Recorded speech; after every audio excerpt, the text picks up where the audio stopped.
Good afternoon, everyone. Thanks for joining us for this special meeting of the Board of Finance to talk about the FY22 budget. And I think the first item of business is to approve an agenda. I would welcome a motion regarding the agenda. I move to approve the agenda as indicated. Thank you, Councilor Jang. Thank you for the second, President Tracy. All those in favor of the motion, please say aye. Aye. Aye. Any opposed? Motion carries unanimously. And we have an agenda. I do see that Councilors Barlow and Carpenter are here as well. And I just want to make sure that other councilors know they're definitely invited to participate in this conversation any way they choose. The next item on the agenda is a public forum, and I do see we have some members of the public here. Would any member, President Tracy? Mayor, I know that Councilor Busher let me know that she was having difficulty signing up. I believe former Councilor Busher is signed up on, or is listening in on the 3604 number. So I had relayed to her that I'd let you know that she was interested in speaking. Okay, excellent. Great. Mayor Weinberger, I'd be glad to run the public forum, and I also see Jeff Nick would like to speak. So I'll start with former Councilor Busher, and if other members of the public would like to speak on public forum, please just use the raise hand function and we'll come to you. So I'll just enable Councilor Busher. Councilor Busher, I believe you have to press *6 on your phone. Yep. No, I'm set. Thank you. Thank you, Jordan. Good evening. Can you hear me? We can, Councilor Busher. Thank you for joining us. Oh, you're welcome. So I want to speak to the budget, and I have a couple of comments to make. The first one is a request to you, Mr. Mayor, to include in your budget a line item to prepare or groom cemeteries for Memorial Day. I think that, there was coverage that Gary DeCarolis, who was a city councilor when I got elected in 1987, orchestrated a group of people to clean up and really spruce up Greenmount, where, Mary Fletcher's buried, a whole bunch of people that really are significant to our community, but more significant than that, some veterans. And I was really displeased to see how it had been neglected. And so I think that I know money is always tight, but that's why I'm asking that at least a couple of weeks before Memorial Day, I would think we would be well served to make sure that all the cemeteries are welcoming for anyone who wants to come back and remember a loved one or a veteran. So that's my first request. Gary DeCarolis is a very thoughtful individual, and I was really pleased to see the 20 people that helped him do that task. The second item has to do with crossing guards, which you talked about, and it seems that, well, not seems, it's a fact that we can't fill those positions. And my concern is, well, if they're not filled, how do children safely get across the street? And so I think that this is something that I think the city needs to tackle. It's not a new item, but it's time to resolve it. My concern is safety for children. So the crossing guard is another issue for the budget. I wanted to say that I also, since you are looking critically at this, tonight at the DRB, there's a project on Pine Street, and lo and behold, they are going to add trees to their terraces, like I wanted to have when City Place first came forward. It helps reduce the heat from the concrete. Environmentally, it's really a sound proposal. But this is just one thing. I think that it would be well served to have a broader view about what we can do environmentally besides transportation, weatherization. Those two are big, but I think we could put other things in place that we haven't thought about that would make a difference for our city and our world. And so I'd like that to be thought about and at least initiated. The last thing that I wanted to speak about is DPW and Megan Moyer did a wonderful job with a very difficult issue with the sewer bond and what she brought forward with water rates, etc. And I applaud them for all their efforts. But one thing remains unresolved, and she spoke about it. It's if a sewer line breaks.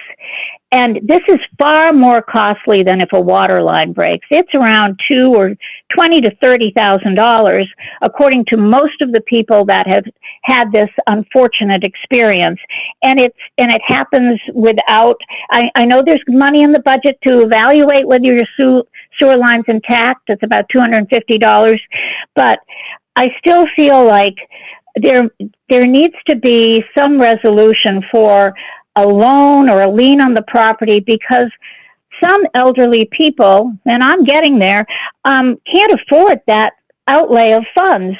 And so you don't want to leave someone without a home because of this unfortunate experience. So I really hope that the city looks carefully and tries to solve that problem. The last thing, I lied. I had one last thing. The last thing is the direction you're moving with racial equity and inclusion. I support the broadening of this department. I feel like there's so much to be done. There was so much to be done before George Floyd. George Floyd just brought everything to a head, but the issues were there before, as we know. But I do want you to use the money wisely. The department is growing pretty rapidly, and I'm concerned that there's some overlap between functionality within that department and within other departments. So once again, I want us to be smart about how we spend our dollars and grow. I'm not opposed to having the department be 8 people, but maybe it needs to move a little more slowly than you are moving right now. And so that's a difficult thing to say because it's not something that people want to hear, but I feel that I need to say it because I see some overlap in some of the functionality of the positions that you're creating and what currently is being done in CEDO or in planning or in city arts. And so I really feel that I hope you look at that carefully, Mr. Mayor and Board of Finance. And thank you for your time. I really appreciate it. Never an easy task to bring forward a budget. Thanks. Thank you, Councilor Busher. It's very nice to hear from you. Thanks for weighing in. I believe next up we have Jeff Nick, and if anyone else would like to be recognized after that, please use the raise hand function is the easiest if you're on the Zoom. Go ahead, Jeff. Good afternoon, everybody. Thanks for having me here and letting me speak. I sent an email out earlier. I hope folks had a chance to read it. And I apologize to Sarah Carpenter and Mark Barlow. I did not put you on that because I didn't realize you'd be part of this meeting. But I wanted to really impress upon the Board of Finance and the City Council in general to increase the police budget, especially as it pertains to downtown. And I don't want to get into the entire email, but I listed a host of issues that are unique to downtown and that we deal with on an everyday basis. And we really have always relied upon the police to help keep our street safe, fun, and enjoyable for everybody. Years ago, we had a officer that was solely responsible for downtown, and that seemed to go away. And then, as I mentioned before, Mayor Clavell had convinced the restaurants and bars to go to 2% gross receipts tax. 1% was going towards increased police coverage. The tax remains in effect, but we've lost that additional police coverage. So we really need to think about coming out of this pandemic as a street and quite thankfully, the street is quite busy now. It's been refreshing to see. But on top of that, many, the bad behaviors have increased as well. Specifically, I'd like to point out, this has never happened before. Speeding bicycles up and down the street, motorized, and of course, everything's motorized now. So we have motorized skateboards. Something bad's going to happen out there because, we just don't have the folks out there to tell people you have to get off the bicycles. We did put up 36 signs, but yet we're seeing this. So we really need to think this through, and maybe it's been suggested that an ambassador program, because not all of these items need police per se. We've got rogue musicians and speed bicycles and littering and people blocking the pedestrian right of way. Perhaps those things can be dealt with through an ambassador program, which we had talked about when we discussed the expansion of the downtown improvement district. So that may be something that we really should look at quickly here. At the very least, I did some quick math, and the restaurants on the street, the 1% gross receipts, I'm calculating could generate about $250,000 by themselves. So I think at the very least, if you don't increase the budget, at least you have to, I would recommend increasing it, but perhaps there's a program that we could start with for an ambassador program that looks at a different way to do this. But I also would implore upon you to consider increasing the police budget. It's very important for us. So thanks for listening, and I'll let you figure out how you want to do this. Thank you. Great. Very good, Jeff. Thank you very much. Is there anyone else who would like to be recognized? Jordan, do we have any other emails or? Sorry, I was muted. I do not see anyone else who's wishing to speak on public forum. Okay, so thank you. With that, I will close the public forum at 5:46 and move to item number 3.01, which is a review of the results from the city budget survey, which there's a document that's been posted on board docs as well, summarizing this.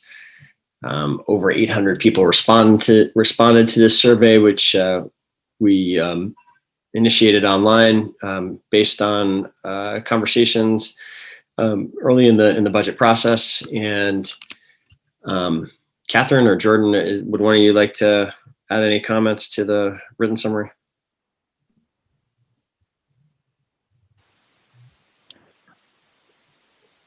I don't have anything specific to add. Maybe if folks get a chance to look at the survey, if folks have questions, we could maybe answer those. Okay, very good. Yeah, I think the summary lays it out pretty well. Overall, people really offered a lot of support for each of the areas we asked about.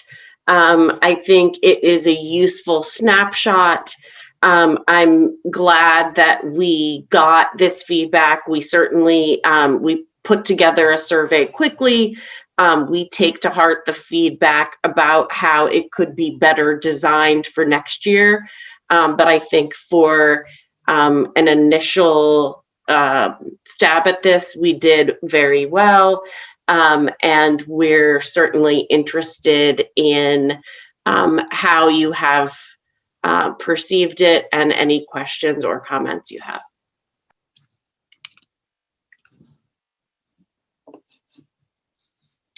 Okay, the floor is open for any discussion of the budget survey before we move on.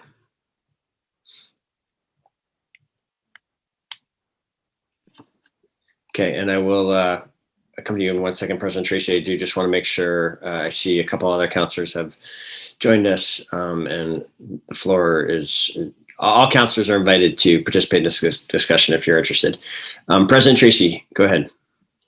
So thanks for conducting this survey and really appreciate it. I think it's a the beginnings of what could be kind of an expanded, more participatory kind of budgeting cycle. So I really appreciate you taking the feedback to heart and being willing to put this together and seek out feedback.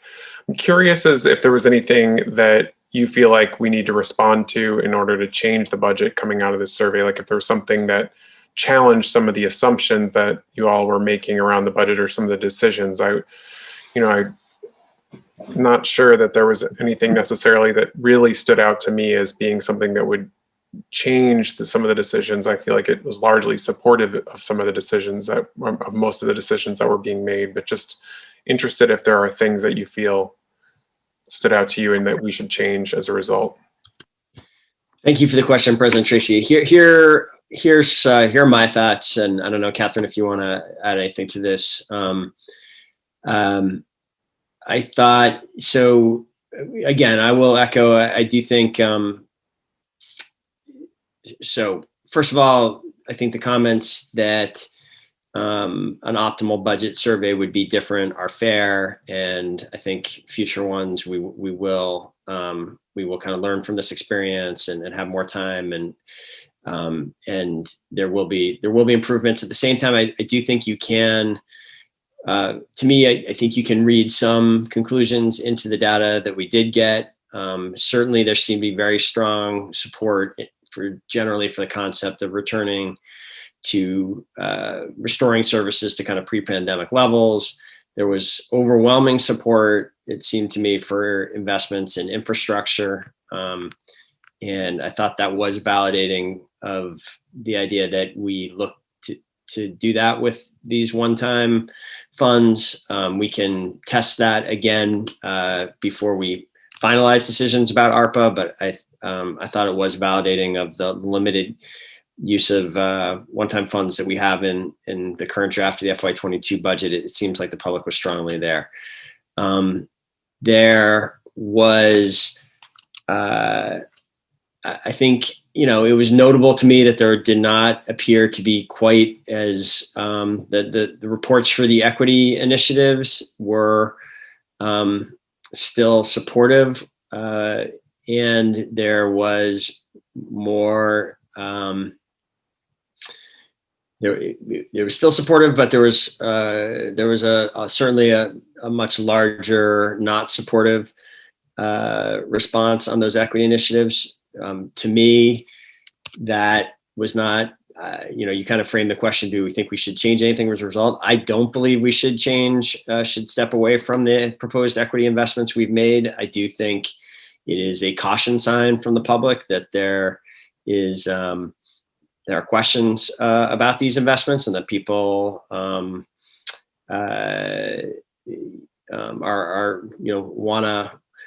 that there are questions. And I think it puts a responsibility on us to be transparent and to show the results that come from these. Recording in progress. The public is going to, ultimately we do have a gap that we're going to have to deal with in future budgets. Some of these equity investments have some real expense attached, and ultimately I think we're going to have to convince, the public is going to get to weigh in and decide whether these become long-term investments.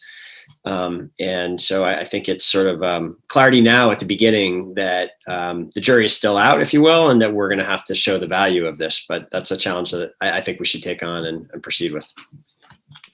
Yeah, I agree. And it's hard to tell because it was a number of different initiatives, one of which was like the livable wage. So is it that they're is it a feeling about a particular thing within it, or is it a feeling about all of them together? So that's, certainly hear that feedback, but I agree with you, Mayor, that I don't think that necessarily should be taken as something that would change those policies. I think we're in a position of needing to show value for those, but that value, I think, is there and is needed. So thanks for that response.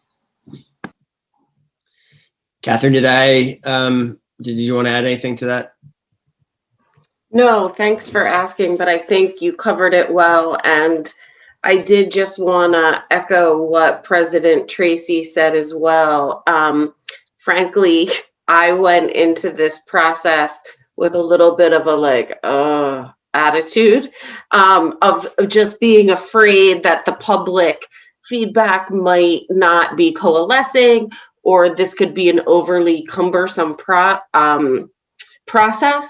But I do think that it is very useful, and I agree, President Tracy, that it will be a useful conversation to refine and figure out how for next year we can build on it and find that sort of optimal place of public input in this budgeting process.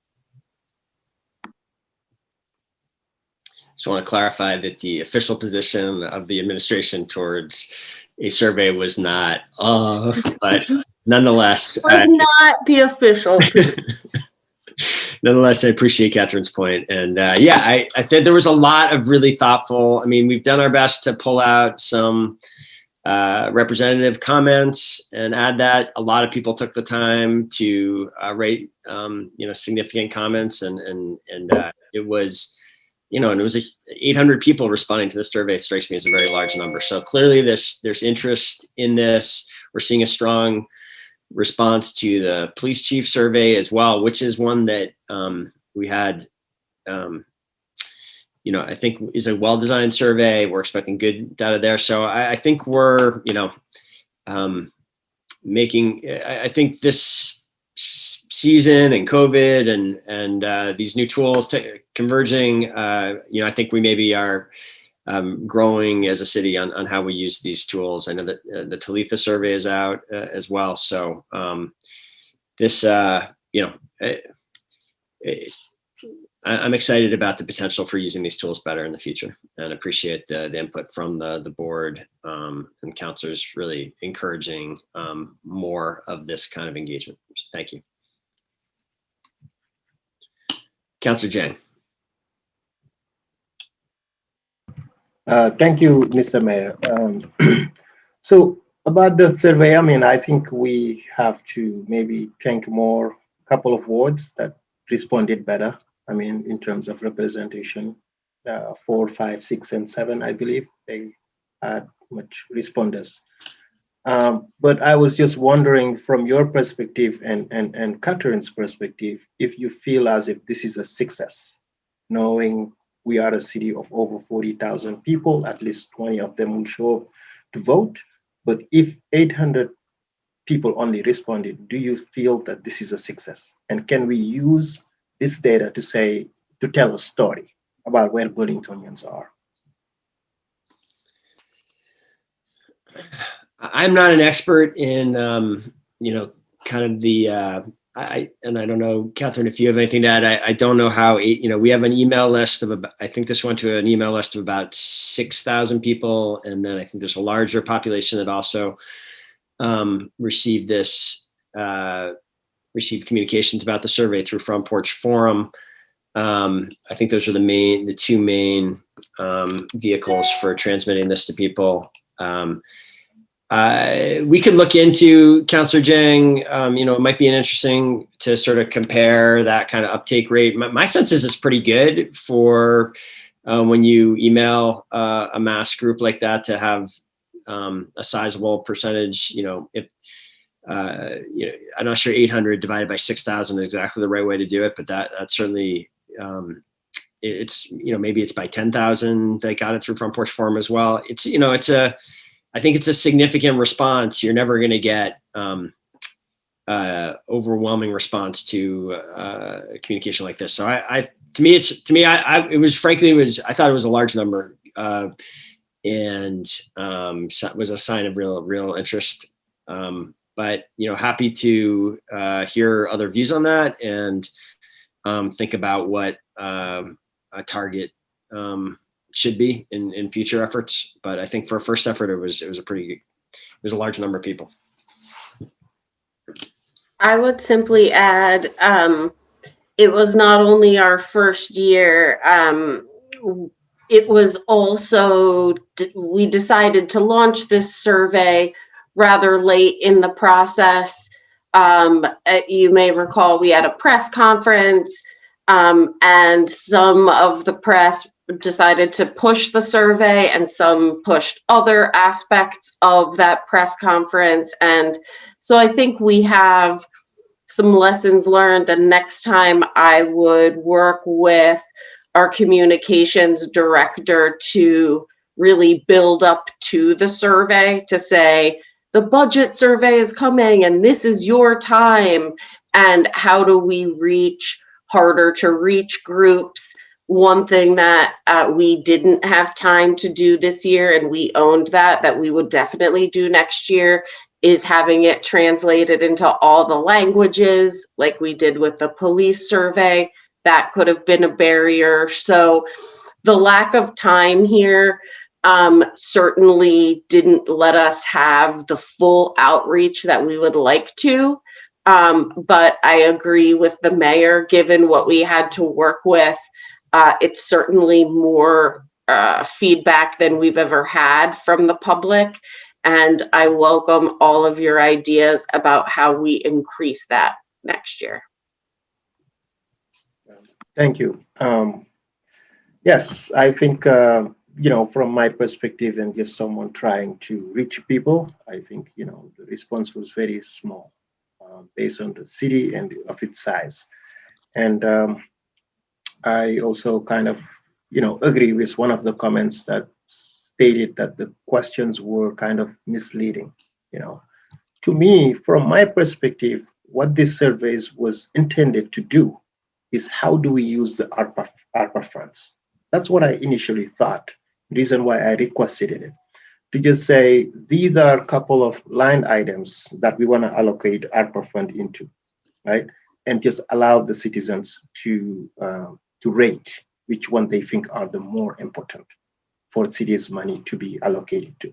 That was my initial, but when I look at the survey, it was too late and it was already sent out. So I could not provide any other feedback. So to leave it to that, and thank you again for responding to all of these questions. Thanks, Councilor Jay. Well, there will be, I do think there's an opportunity for some more open-ended questions like that. Again,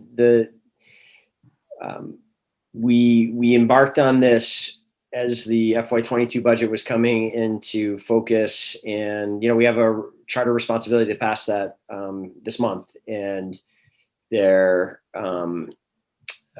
were some key assumptions, key principles of that budget. It seemed that we, I think what the survey really did is test whether there's support for those principles.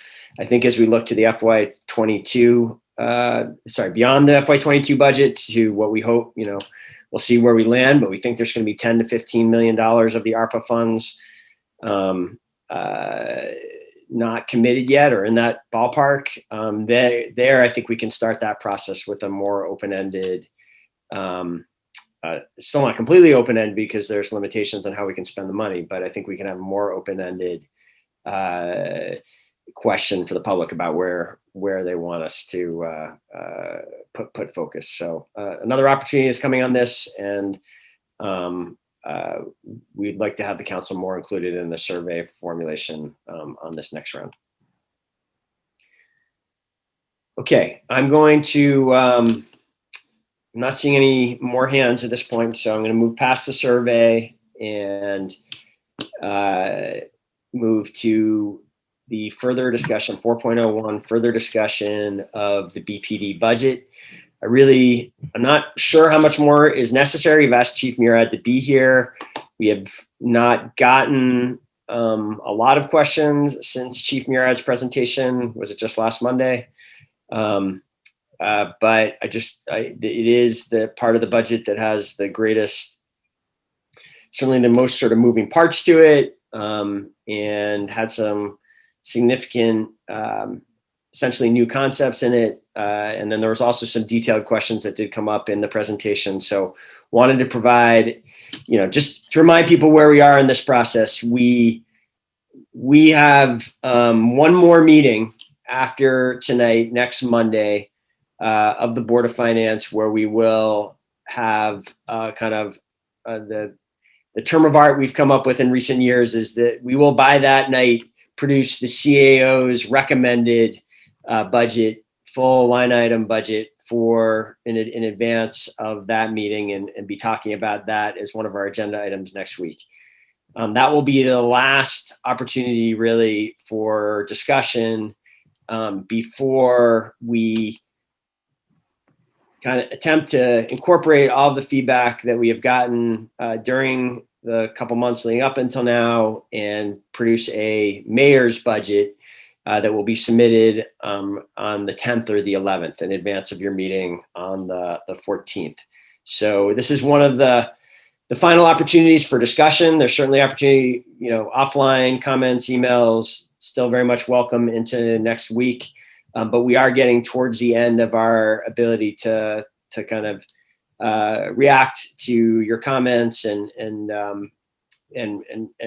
attempt to incorporate them into the budget in some way. So in that spirit, with that kind of frame of where we are in the process and where we're headed, wanted to bring up the police budget again to see if there was any further reaction to it, any further reaction to the $400,000 reserve for an expanded mental health response, and the other ways in which we are kind of treating the savings that are anticipated in FY22 as a result of the reduced number of officers at this point. And, to summarize that again, just to make sure, like the way I see it, essentially with that savings, which amounts to about $800,000, we are investing some of that back into non-officer personnel within the department, everything from an additional person to be working on public records requests, specifically around body cam footage release, most significantly, the dramatic expansion of the CSO, Community Service Officer program. That's one big use of the funds. Another big use is this proposed reserve to help launch a significantly expanded mental health response. And then there's still more than $200,000 left after that, that is essentially being reserved for at least a number of months pending future city council action after we get back the results of the operational assessment and the other BPD study, and are in position to make further programmatic decisions together about the future of the department. But we're sort of, that's sort of an acknowledgement that that work is sort of pending and expected relatively soon. So I'll stop there. Any questions, comments, feedback on the draft police department budget?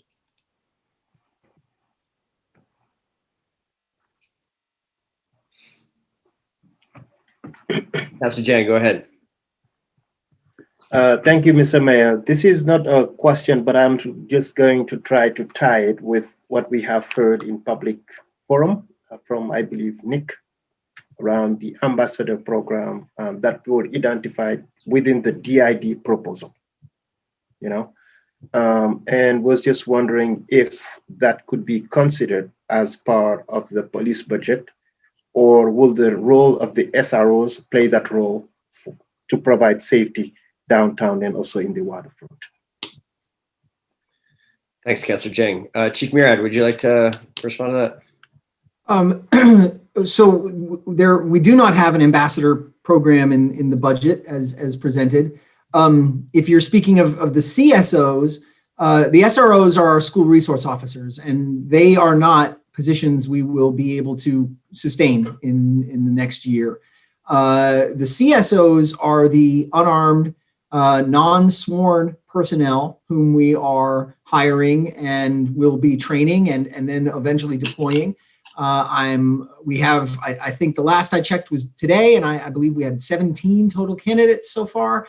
Obviously, we're in the very, very early stages of intaking those applications, and then we'll have to vet, we'll have to test, we'll have to do background checks, we will have to then determine whom we hire, and then we will have the training process. So it's a while for them to be ready to go and out on the street and on their own working. But could CSOs be a presence on the marketplace? Absolutely.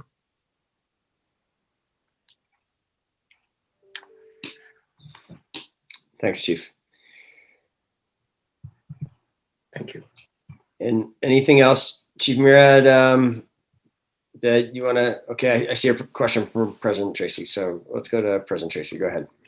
Yeah, so I was just curious about the park rangers and how those job descriptions are going to get approved, and also just how they'll be deployed. I think it kind of dovetails with Councilor Jang's question a little bit. And then the other question was sort of separate, but really wanting to understand how you got to, for the other two figures that were cited in your slides, the expanded mental health reserve, and then also the reserve for implementing the BPD assessment. Like, what was the, I'm just looking for a little bit of clarification as to how you arrived at those figures and what you're seeing as the process going forward for how those funds will be spent.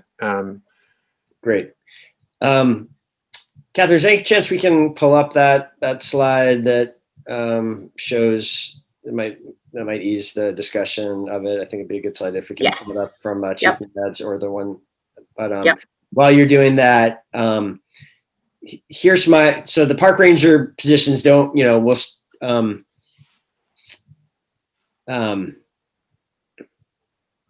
I don't want to misspeak. I think we would be looking for the positions to be created through the budget resolutions, that are passed.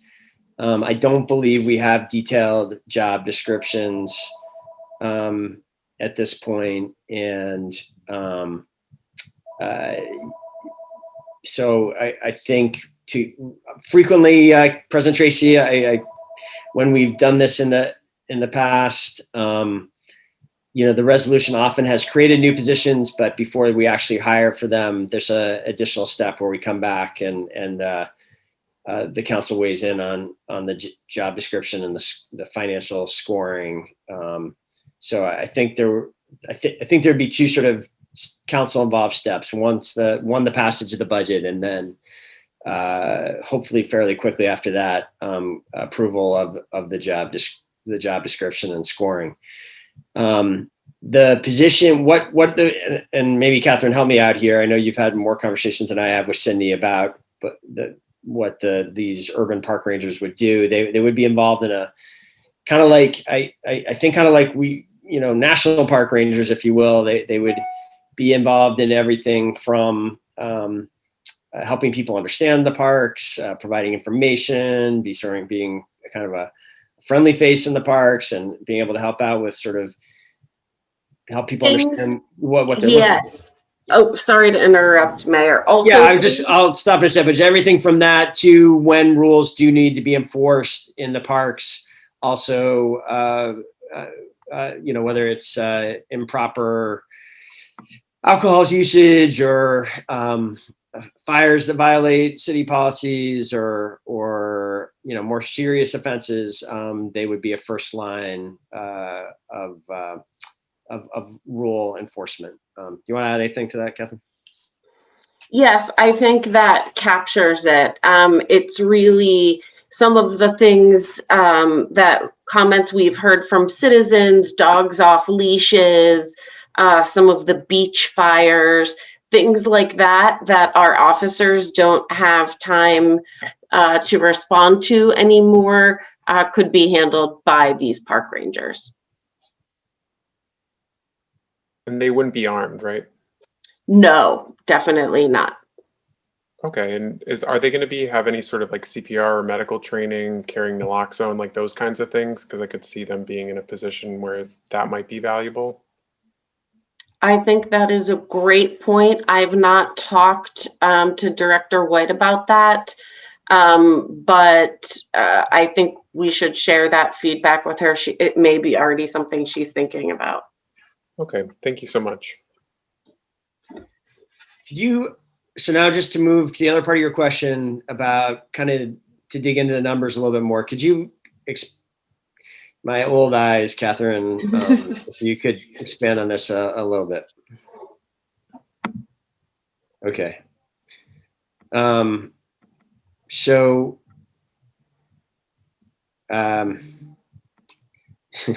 yeah, there you go. And maybe scroll back up towards the top a little bit. Mm-hmm. So just to sort of show you how we arrived at this, this spreadsheet kind of compares the FY20 budget to the FY22 budget. We skipped over the FY21 budget since it was such a funky, COVID constrained budget. So this sort of like acts like 21. This sort of goes back and makes a comparison to where we were in 20. I think we can stay, so that 20 is on the left side. We can stay on the right side, I think, for this discussion. Just talk through the assumptions here. This assumes that we basically, the top line assumes where we are now, 82 sworn officers, which is down 925,000 in terms of salary from the from FY20 where we were at 105 authorized officers, more like 95 actually on duty in that year. The overtime, and this is an important assumption, and one I want to make sure that the counselors have a chance to question Chief Murad about and understand here, is we are assuming that overtime again in 22 will be up like it was in 21. This is because we at least enter the year with really not having made any. We enter the year trying to staff at the levels that Chief Murad has laid out with altered rotations, smaller rotations than before. Before the new cap, but still with as full a staffing.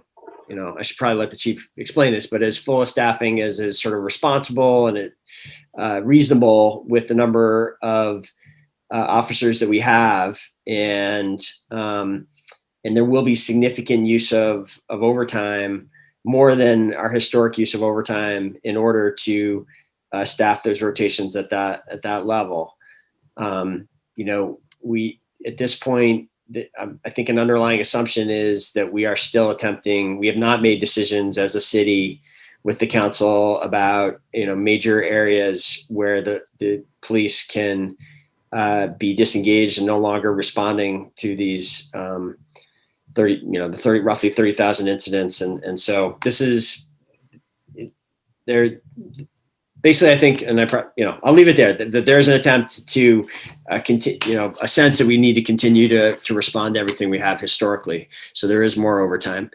The attrition shows that we are expecting 12 to 13 officers to leave over the course of the year. And it's sort of the way the numbers sort out, that attrition number, which is essentially money we're expecting not to spend, sorts out to about 7. Essentially, another way to think of this would be, if we were at 75 officers throughout the year, that's the way it's sort of the numbers sort out there, is 7 officers being gone for the entire year is essentially the equivalent of that attrition number. And then there are some retirement savings as a result as well. So you add all of that up, and there's over $1 million in savings, and then we start. So that's the $1 million in savings. Then if we can scroll down, you can see that some of that savings is reinvested into the non-sworn positions. Again, that's the expansion of the CSO positions, a full year of the CSL position, and this redaction specialist. I think that's everything in there. It's a little bit cut off, but I think that's just, I think I captured everything there. So then that leaves you with, almost $800,000 in savings, and then we take out of that the cost of the park rangers, this $400,000 reserve, which I'll speak to more in a second. And then what is left, essentially, President Tracy, to answer one of your questions, how did we get to the 265? That's simply what's left after you do all that math, is what's being put into that reserve. How do we get to the 400,000? Basically, here's the thinking there. We have received a proposal from the Howard Center for what would kind of constitute a kind of comprehensive mental health response program that goes way beyond the current street outreach efforts. And, it's sort of a first cut at this. It was a good preliminary proposal. It puts a ballpark number there of what the annualized cost of such a program would be in the $1 million range. It is my belief that there may be other parties who could help us fund such a program. Specifically, the state has stepped up and been part of comparable efforts in other parts of Chittenden County and elsewhere in the state. And I certainly think it's possible that there may be interest from the UVM Medical Center, which also one of their major challenges is pressures that are put on them as a result of the current lack of mental health services and acute mental health services. So basically, our assumption here is that probably we ultimately there may be something approximately $1 million for a program that's, if we're going to try to do something comparable to the kind of Cahoots Eugene model that is getting a lot of attention right now, it's probably in that order of magnitude. The city, I think, needs to play a leadership role in getting us there, and certainly the council taking action and approving a large number like this, a $400,000 budget, I think would very much jumpstart those conversations. It is my belief, though, that we should be able to get other well-funded partners to the table in the actual implementation, and this would give us the kind of foundation to do that. And I know that as a follow-up, Mayor, I know we had conversation around the idea of creating, sort of standing up our own entity having to do with the support services, and that there was some associated kind of direction and control that I think that we had identified as being desirable in that process, as compared to partnering with like an existing agency that has an existing culture and existing protocols. And so is the idea here to just to work with Howard to set it up, or would it be really to stand it up and then kind of evolve from there? Or would it be to kind of, this is going to be an ongoing partnership in your mind with the Howard Center? So, yes, thank you, President Tracy. I think this is a really important conversation, and one that definitely,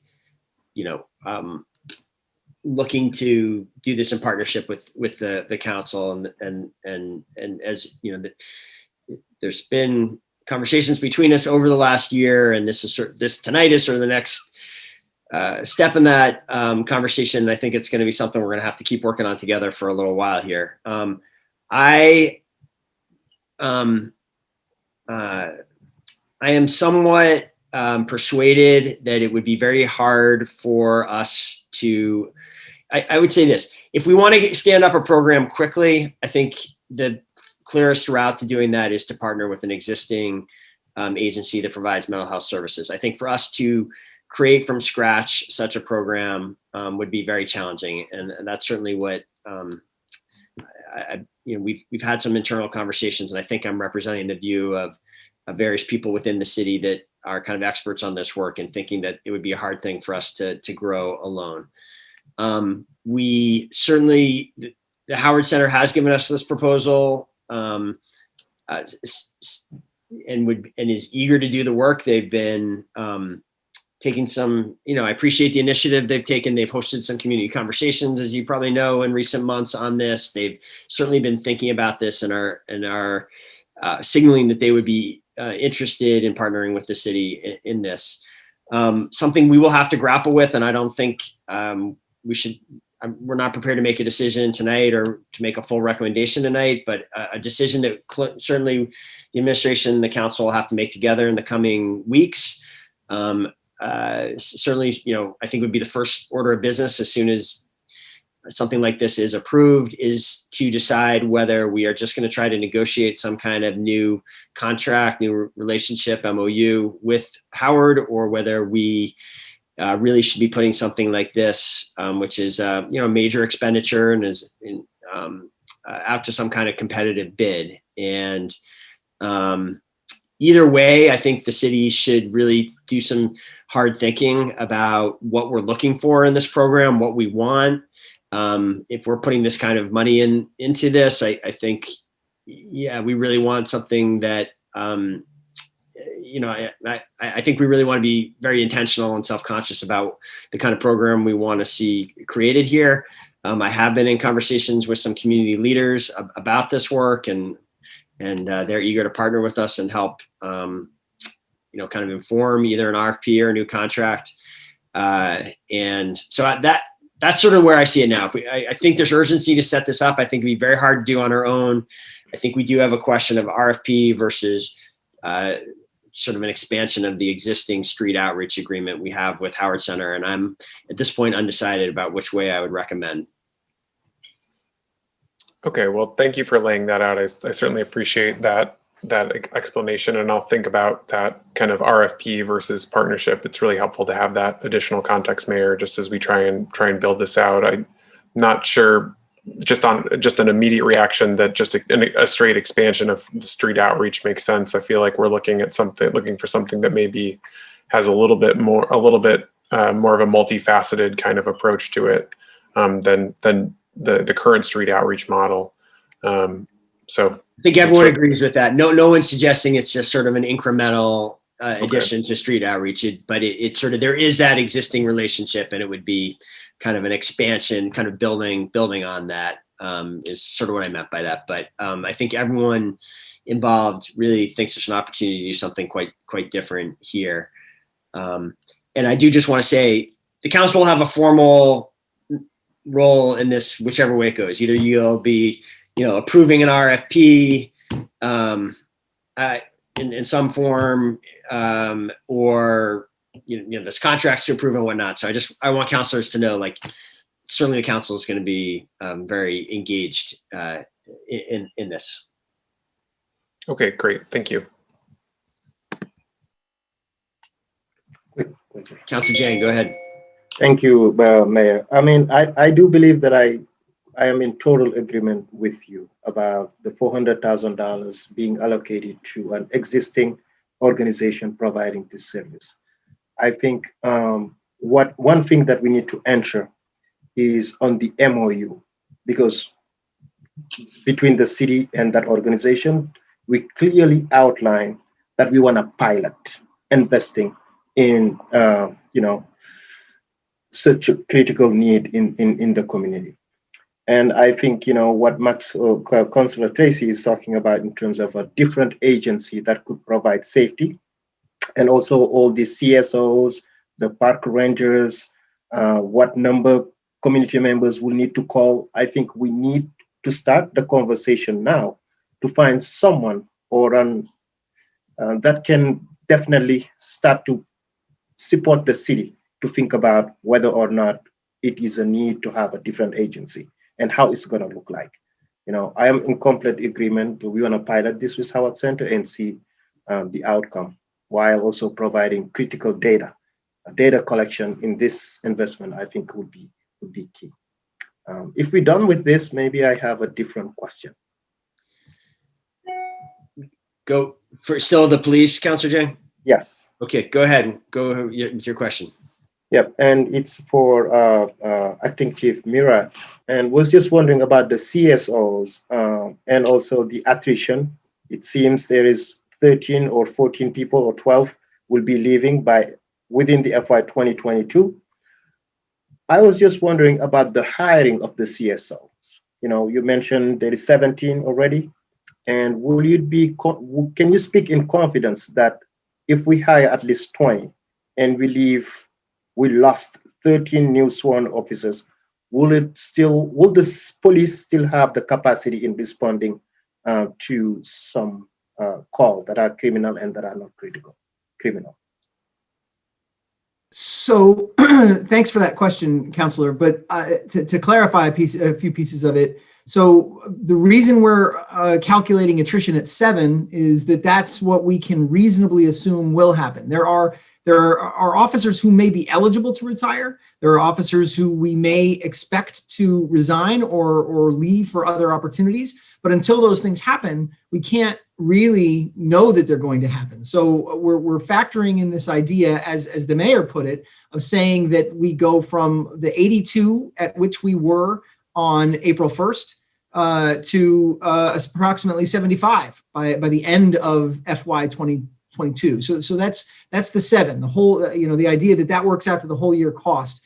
And of course, some of them will leave during other parts of the year, and it may happen towards the end of the year, or may go farther than 75 and lower than 75 before the end of the fiscal year, but it won't be for the entirety of the year. And therefore, the idea is that those employees, the equivalent of an entire employee for the entirety of the fiscal year is that 7. And then I guess the next part of your question is those CSOs. When I say we have 17, I mean we have 17 applicants. An applicant is an applicant. We have no knowledge yet of whether or not these folks will meet the standards that we will require, and we certainly don't want to compromise standards. We have 2 CSOs currently hired.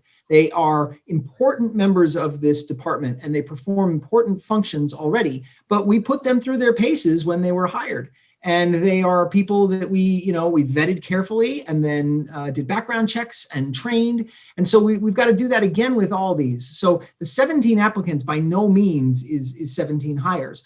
We're authorized and we're planning to try to get 6 of those people that this council so generously authorized in, I believe, February. I presented in January. I think it was authorized in February to get those positions into the department. 6 of them sometime in the first half of the fiscal year, and the remaining 4 that were authorized by this council sometime in the second half of the fiscal year. We're hopeful about that.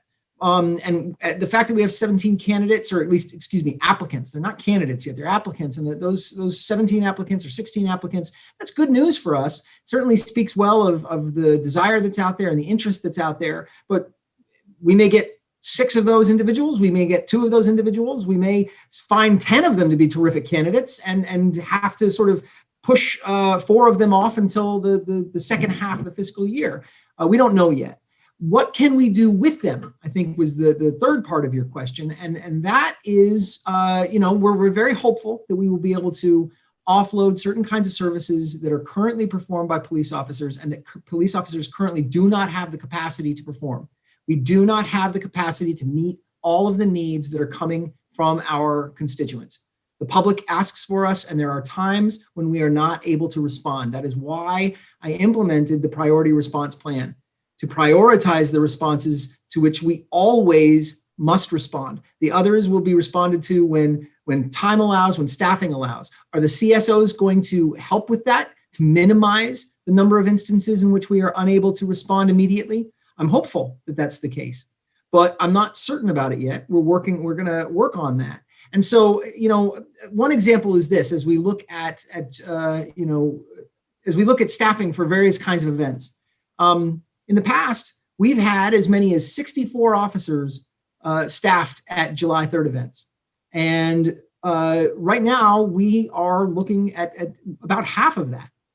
Or less. That's where we are with regard to staffing and with regard to sort of the picture of what we have available. The CSOs will absolutely be able to assist with that were they to be onboarded. They won't be onboarded by July 3rd or by an event like that, but those kinds of positions can assist with certain kinds of roles for a big event like that. And they can absolutely assist with incident volume when incidents come in. And so figuring out how that works, the degree to which that minimizes the instances in which our response is delayed or that priority 3 calls aren't able to get an immediate response, minimizing that, and also minimizing the time period in which we have to really use this priority response plan. I would like to cast it aside sooner rather than later. but that is going to be a matter of bringing aboard these additional positions and seeing what those positions can do with regard to those kinds of calls from our neighbors. Thank you. I think one part of my question it has, when do you expect at least 5 or 2 or one of them to start the job? The timeline. Sure.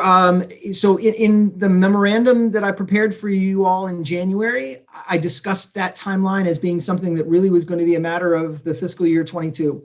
It takes 7.5 months to onboard a CSO. And so we're at the very, very beginning of those stages right now. So basically August, maybe.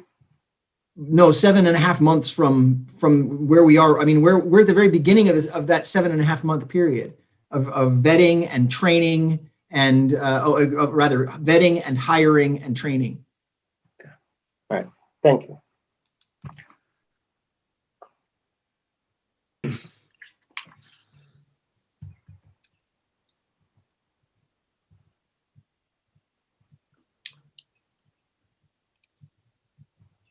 All right. I am not seeing any more hands on the Zoom screen or from other panelists who have their cameras off. So if there's nothing more on the police budget, I will close this part of the item. Thank you, Chief Murad. Thank you, Lise, for your work on this. I think you've helped us clearly lay out some confusing, a lot of the moving parts here. I will just note for the counselors, or just to make sure everyone's following this, I found it interesting today to see the BT Digger story that as an alternative, unlike what Chief Murad is trying to do with this priority staffing plan, the city of Brattleboro just announced recently that they are actually eliminating one of their 3 shifts entirely for kind of similar. I think their staffing pressures may be even more acute than ours at this point. They've gone from 27 officers down to 20, and they are eliminating one of their 3 shifts. So it just might be something that people want to take a look at.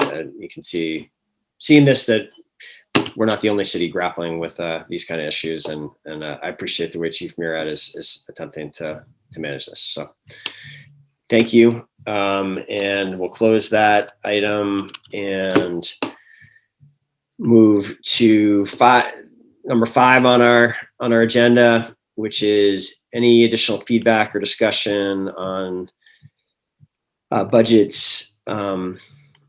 Just basically anything new that hasn't come up so far. Comments that haven't made or questions that are out there. Hopefully questions. I think Catherine, I think we've tried to answer any questions that have come in. We definitely are considering some changes in what we'll bring forward next week in response to some of the discussion thus far. I've had some conversations with some counselors about, in particular, net zero, kind of climate items. Got some feedback there that we could be coming forward with some, additions to or changes. I got an email just today, I believe, about a possible modest increase in MPA funding, which we'll consider. Is there anything else you want to highlight, Catherine, that we're really kind of considering based on the feedback up until now? I mean, really though, the invitation, the point of this is anything new, anything we haven't talked about that people want to discuss in this forum at this point in the process. The only other thing I can think of, Mayor, is a request from Councilor Paul for an additional $15,000 for town meeting TV, as they've been covering the NPA meetings. And I have included that in the latest version of the draft budget as well. So anything else, I am certainly open. Okay, I've got Councilor Carpenter and then President Tracy. two items that I brought up.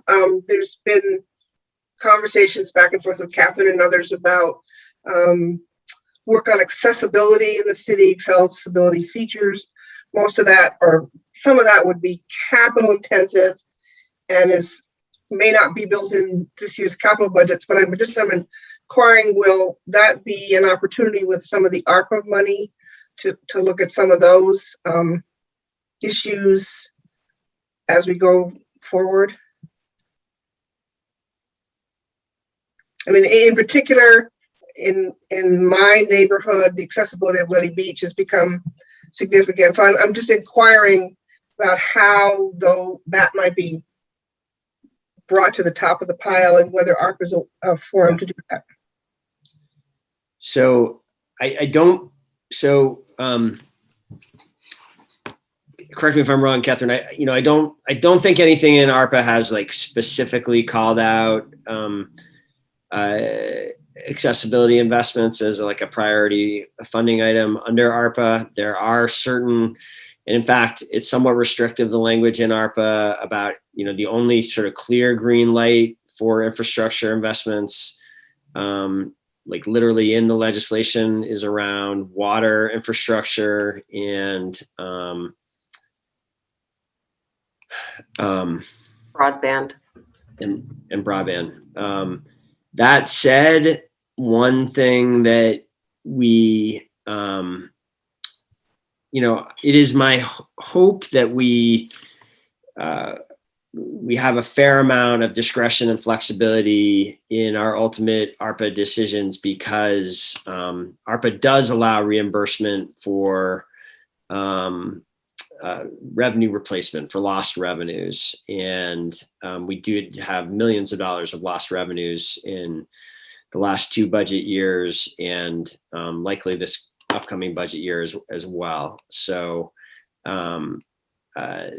it's certainly my hope that because that as we are looking at the uncommitted, let's call it $10 million that we think we're going to have left after this budget process, that we are able to fund everything we want to, or nearly everything we want to, either because it is an item, what we want to do is clearly reimbursable by ARPA, or because we essentially have replaced revenues, and have essentially replaced, and then have local fund. Once we've replaced lost revenues, that those funds become local funds that we have discretion over how we want to invest. So,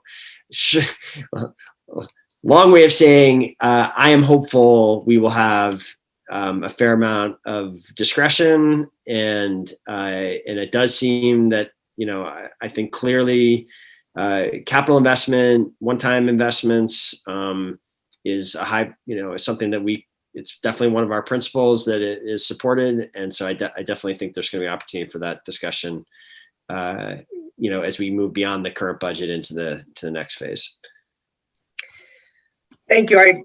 I would encourage us to look strongly at that. The other item that former Councilor Busher brought up, which has gotten quite a bit of conversation this weekend, and Chief of Staff Riddell is very aware of this, the need to maybe put more maintenance money into the maintenance of cemeteries. And so I just would ask that you speak to Director White about how that can get accomplished in this budget year. And I don't know what the number is, but that it needs to be. My understanding is there is money in the budget for FY22 for maintenance at the historic levels, and there was we did have as the council knows, an impact on seasonal staff as a result of COVID cuts last year, but that was all to have been restored since March, and so I don't believe there's a funding issue there. Thanks. Great. President Tracy, go ahead. Thanks, Mayor. So I have a couple different items. The first of which was the climate analysis, specifically wanting to just understand how different elements of this budget, and specifically departmental budgets, move us towards our net zero goals. This is something, I think that we just need to clarify how each department and their spending is or isn't moving us towards addressing the climate crisis that we face. So just hoping to get a further clarification on that. Yes, President Tracy. And I want to acknowledge you raised this earlier, and frankly, there was a little discussion of it on May 3rd. I thought we had done more than looking back than we had, and I think we owe you that, certainly for next Monday's discussion, kind of comprehensive itemization of all of the climate related investment. So it is our goal to have that to you for the discussion next Monday. And even in lieu of that, we have gotten some feedback from other counselors on some additional ideas that we're looking to incorporate. I guess I will just mention here,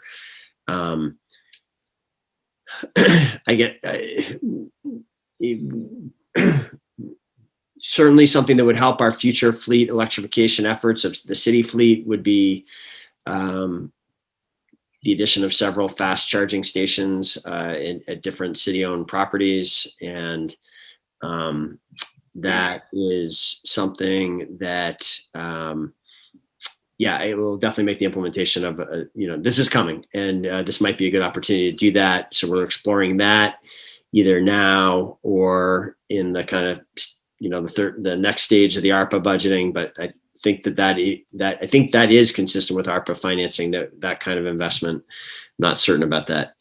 And then the other kind of new climate discussion idea that I'm supportive of, and there has been some past discussion. It wasn't in our draft budget, but I think we should find a way to add to that. Would be a study of TDM, some kind of new TDM. Transportation demand management system that the city either the city or some other local partner would manage. This was discussed at the time when we were eliminating the parking requirements in the downtown and on transportation routes. And we did add some TDM requirements to the zoning ordinance at that time. But I think certainly what I've said, and I think others agree with, is that really the burden of creating a new TDM system shouldn't just be on new projects. We really should find some way of creating a TDM system that could service the whole city, and not just try to do this through kind of zoning extractions, but through some other kind of mechanism. And so I think there are some cities, not many, but there are some cities doing interesting things on this out there. Maybe there are more of these now, but I think it's still kind of early in this field. But I think there's enough else out there that we can study best practices and have some analytical work that could be the basis. So there will be some one-time proposal for a TDM study, is what I'm in as well, based on council feedback. Councilor. Okay. Yeah. No, I appreciate that. That's great. And I appreciate your willingness to just compile that analysis. I think that'd be helpful for the council to get, and the public for that matter, to get a chance to see. The two other items that I was also interested in that I've heard as a result of community feedback were a desire for there to be community bystander training, specifically in order to create more active intervention when sexual harassment or sexual abuse is taking place in our community. And this is something that I had reached out to Steps to End Domestic Violence on, just to get an idea of, if that's something that they provide as a training. That's not really something that they necessarily are equipped to do, but they made a number of suggestions of organizations that also reached out to try and seek funding. Off the top of their head, they suggested that if we were trying to do a larger community event or series of community events where folks would be able to participate and not have a cap on the number of participants, that would range with facilitation and planning and all of that around the $15,000 mark is what they had suggested. So that was one, and that's something that I think potentially could happen in collaboration with the new HR director, Durfee. I think that could be a really meaningful thing for our community to engage in. And I think it's really important for us to have that. This is something that the council has and the city has funded in the past as a result of the councilor initiative funds. That was a source of it before. I believe it was a $10,000 set aside, and that was something that was focused more directly on bar and restaurant staff. This as I've understood it from them, and as I've seen like some of the work that organizations do, would be more broad to include and invite a wider segment of the population throughout the city to pass this information and these skills along to the broader community. So that was one issue. And then another piece that came to me from Charles Delaney, who is a member of the Nilhegan Band here in Burlington, and he had raised the issue of wanting to engage in a study similar to that of the ongoing study, looking at the reparations as connected to chattel slavery and Burlington's role in chattel slavery. This is something that came up as that committee was starting to get rolled out, and a desire to see that happen.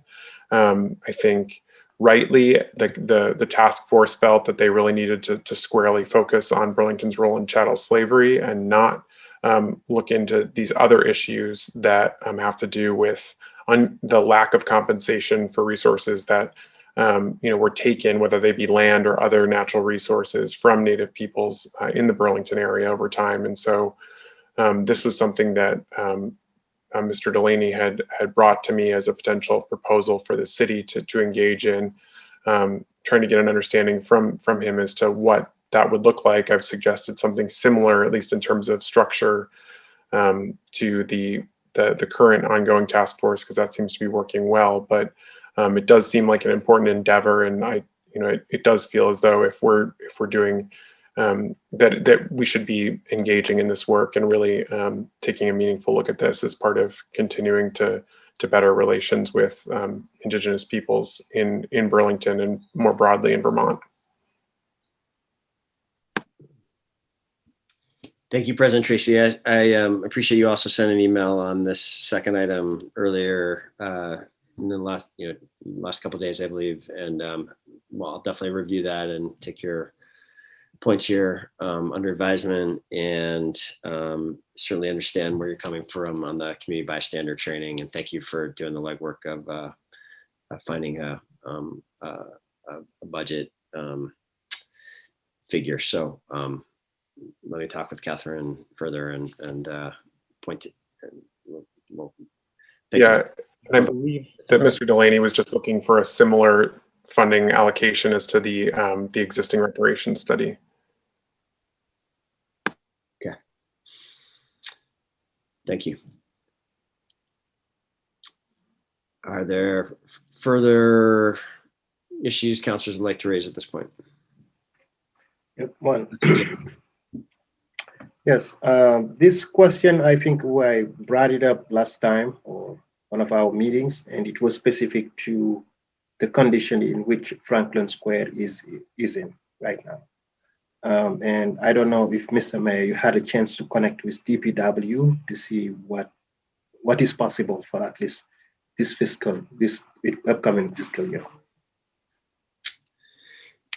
Thank you, Councilor Jang. I have had a conversation with Director Chapin Spencer about your input, and it is something that he is.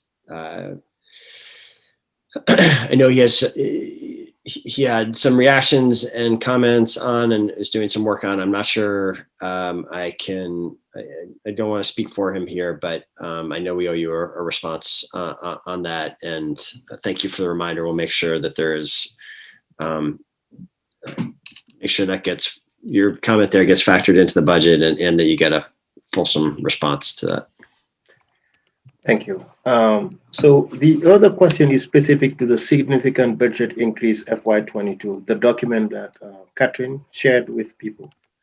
And I have one specific question about the language access plan. It was listed as a one-time cost at $90,000, and was just wondering why it's just a one-time cost. Is it only to do the study and then determine what's next? I just did not understand why it's only one-time cost. Great, Councilor Jang. Thank you for, why don't we, that was the next item on the agenda, was to review that document. And I think we may be ready to move to that. So let me just tee it up a little bit, and then we'll get to your question there. Great question. And so this document attempts to, with all of the flux in the budget since FY20, I think this is a helpful document to sort of understand where, when we come out of this period with these emergency funds, what kind of budget challenge are we going to be looking at? And it's not exactly clear to me when.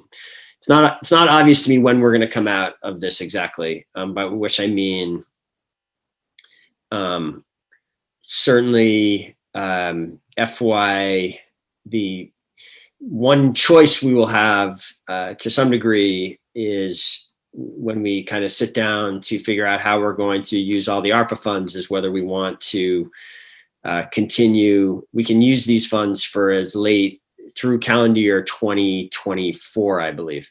So one thing we will want to discuss is whether we want to be setting some of these funds aside to help with budget gaps, anticipated budget gaps in the upcoming fiscal years. But at some point, we don't expect federal funding at this level to be, permanently part of the Burlington budget. So we committed as sort of a principle of this budget at the beginning that, when we were suggesting using dollars for we didn't think it was quite right to say we will not use any of these dollars for ongoing costs. But I do think it's important that anything that we communicate now and discuss now for items that we're creating, decisions that we're taking that might lead to ongoing liability. What is our plan for that? And as you can see in this document, a lot of the ongoing costs that we're proposing, either that were added to last year's budget and we're keeping, or that we're proposing adding, we do have some thinking about how this can be paid for permanently. But at the same time, that also clearly, if the budget as it's currently being discussed is passed, there will be some future tax liability for it. So that's sort of the background behind this document. And Catherine, so I think to get us to sort of the punchline on this, if you scroll down towards the bottom of this, you can see we've tried to capture all of the major additions. And if you scroll down towards the bottom, there is about $5.5 million worth of new investments that are ongoing costs. About almost 4 million of it is in that column D, that there is either a known ongoing funding source for, or at least a reasonably strong idea about potential funding.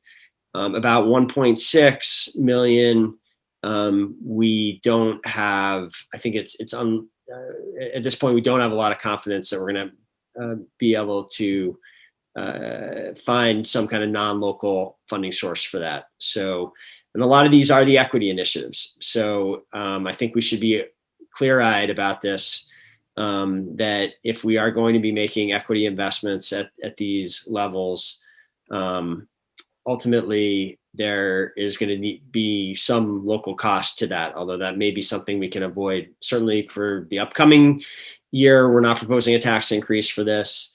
Maybe it won't be necessary, because of what I was saying about ARPA funds in the next year or two, but ultimately we are looking at significant costs being structural costs being added here that we will probably, are going to need to find local funds for ultimately to cover.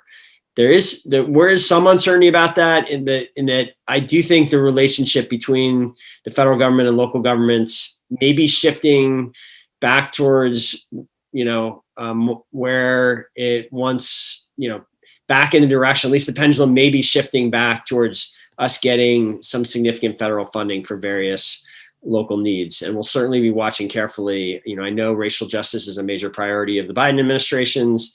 And I think there may be some opportunity for some of the racial justice, racial equity, inclusion, and belonging staff positions. Ultimately, maybe there is some federal partnership opportunities that will become part of this structural budget. I definitely think that's a possibility with the public health positions.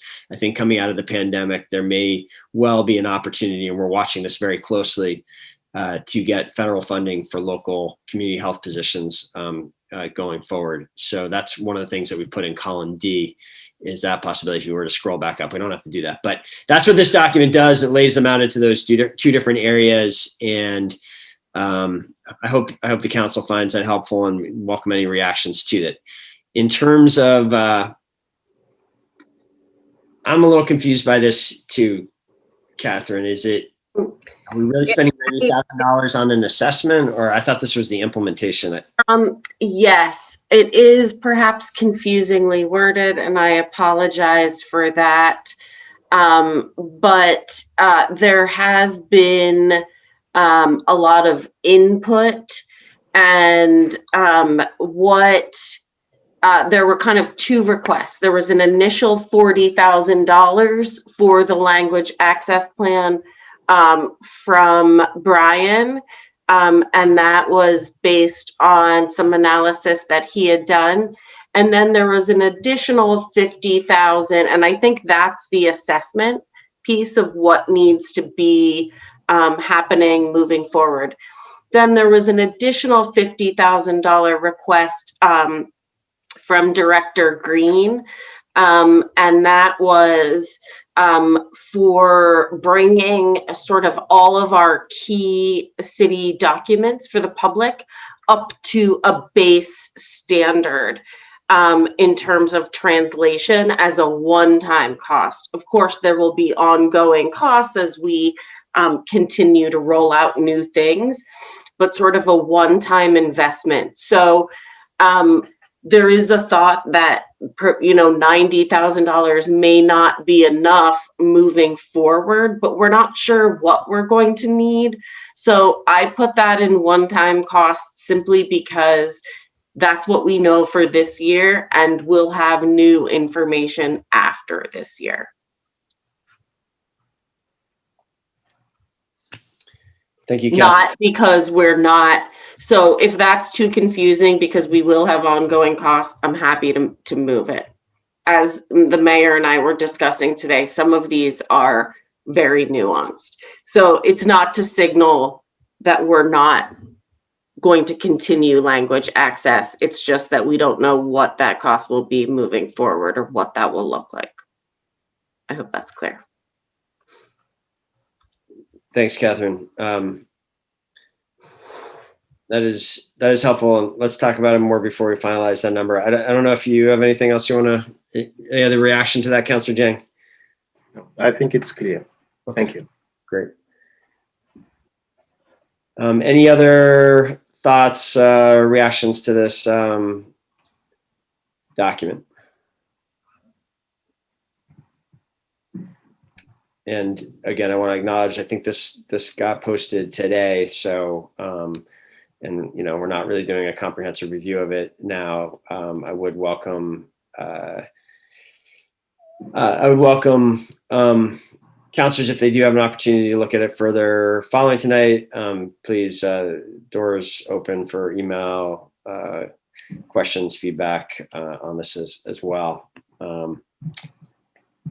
But, yeah, so you can see a lot, the reason why we say there is funding for about $3.6 million of this is a combination of there being the public safety tax, dedicated public safety tax increase that was intended to cover third ambulance costs and some other public safety costs. And then you can see BPD, as we kind of walk through, we are seeing savings in the police budget, paying for some of these new investments. And then something we actually haven't really talked about, this, it's not a sizable number here, $480,000. That row 8, how do we have that label, Catherine? It's like economic team. Economic recovery. Yeah, economic recovery team. Some of these are likely permanent costs, and that we have been covering. Well, we did cover in the general fund budget last year, the current year, and as we've discussed, we are envisioning covering them again in this key economic recovery year for funds beyond the Church Street Marketplace funds. I don't see these as being general fund costs long-term, or certainly not all of them being general fund costs. A possible way that this expanded services could be sustained is if there is an expansion in some way of the downtown, of the marketplace, of a downtown improvement district. Certainly that would be one way that's a possible way in which that's a possible source for this. And I think a discussion that, and I'm making this as distinct from the idea of, I am not, as I think I've said before, not envisioning reopening the debate about some kind of nonprofit improvement district. But I do think it's still, in my mind at least, sort of on the table that we might think of an expansion of the successful, now almost 40-year-old Church Street Marketplace. Some kind of expansion of services and expansion of the geographic area may allow some additional revenues to be generated, non-general fund revenues. So that's what's envisioned there. Other new services like the RRC, if we have some kind of ongoing kind of constituent service, 311 type service, if that were to kind of become permanently part of what we do, that would be something that the enterprise funds would help pay for. And it would be one of those sort of overhead items that would be billed out to other departments, to the non-general fund departments. And that usually ends up paying for about 50% of the costs. So that's what's indicated there. Similar with, that's the same kind of thing with a couple other items. And then, as I mentioned, we are hopeful about, potential permanent federal funding in a couple areas too. So just trying to get you all oriented to that. I think it's an important document, one that I know that was requested. I'll leave it there. And again, open it up.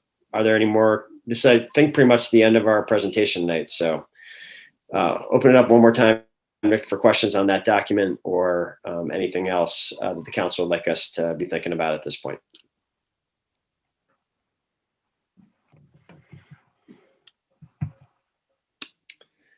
All right. Good.